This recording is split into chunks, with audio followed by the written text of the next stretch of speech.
Hello, Sarah. Nowadays, companies all around the world base their business strategy in the consumer behavior and the psychology behind the process of purchasing a product.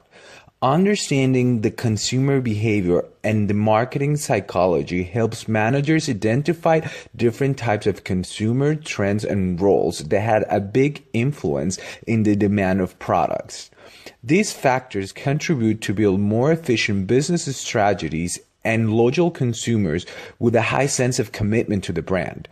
The objective of this assignment is to select a specific product to perform a deep analysis in the theory behind the consumer behavior and explain all the stages of the consumer decision-making process while purchasing this product.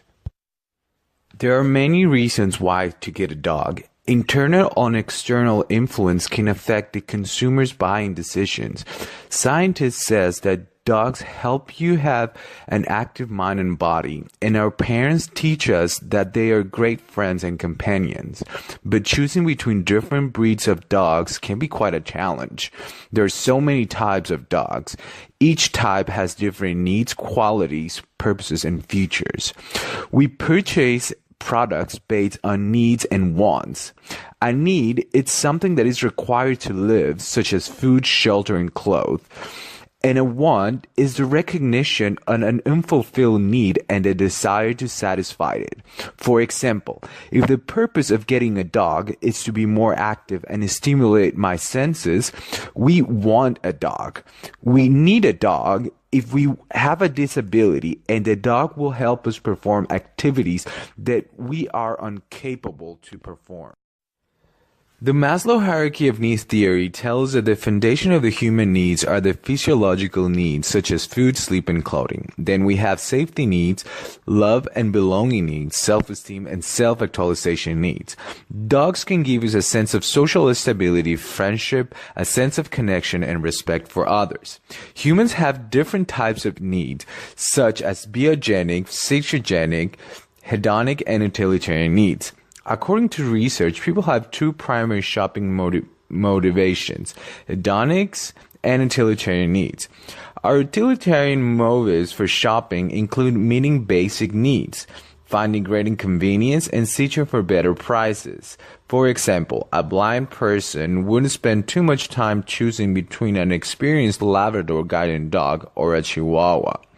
Hedonic shopping is driven by our desire for fun, entertainment, and satisfaction.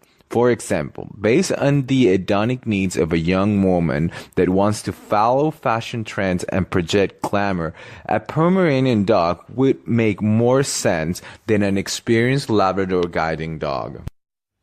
Motivation is the process that encourages people to purchase. The expectancy theory suggests that behavior is largely pulled by expectations of achieving desirable outcomes rather than pushed from within. For example, as a young male into fitness, I want to purchase a pit bull to project that I'm interested in bikes and muscle building. All these desirable outcomes motivate me to get a dog of this breed, but also my perception of this type of dogs comes from following trends on Instagram that are not necessarily realistic. To understand all the factors that alter the perception that we have about a product or service, we need to understand the customer decision-making process step by step. The first step is the needs recognition. In this step, we need to identify if the product is a high involvement product or low involvement product. The difference between these two types of products is that high involvement products normally tends to be more expensive over the long run, while low involvement products can be easily replaced. If we make the wrong choice while choosing them, the impact of this decision normally doesn't have many negative consequences. The second step is the information research. Internal information is the type of information that we already know. For example, pit bulls are known for being very aggressive dogs, usually related to dog fights and terrible accidents with kids. External information is the information you get from other sources, online information, friends, family, etc. Instagram is the greatest example of marketing control information. Pit bulls are a symbol of masculinity. They are always used to promote gym products, bikes, and sport gear. The third step is the analysis of potential alternatives. We call the evoked set of alternatives to the considered similar options that we have for one product. For example, if we want to get a pit bull to project masculinity, a boxer or a bulldog can easily give us the same outcome. However, we will also have the inert set of alternatives. These are the backup options that for one or other reasons can appear as more affordable, less challenges, or safer. In this case, a husky dog could provide us with a sense of masculinity, fitness, but also would take out of the equation the dangerous aspect of having a pit bull as a pet.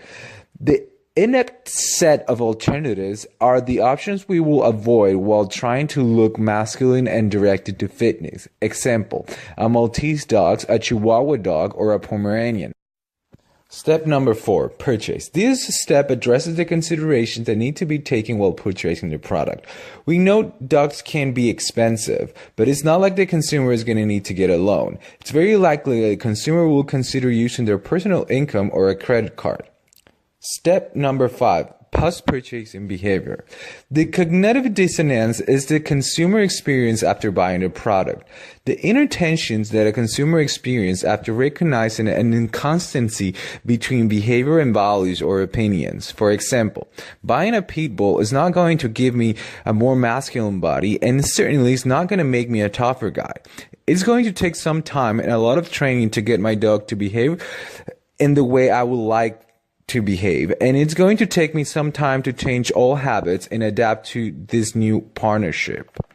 To conclude, we can say that by analyzing different types of needs that humans have, drive, stimulus, and motivation, marketers can use the consumer decision-making process to build a marketing strategy that will assess all the different stages and different scenarios that potential customers will go through while choosing a product. This type of knowledge creates strong relationships between brands and consumers, increased levels of loyalty, satisfaction, but also gives a sense of preservation on individuals' and society's long-term best interests.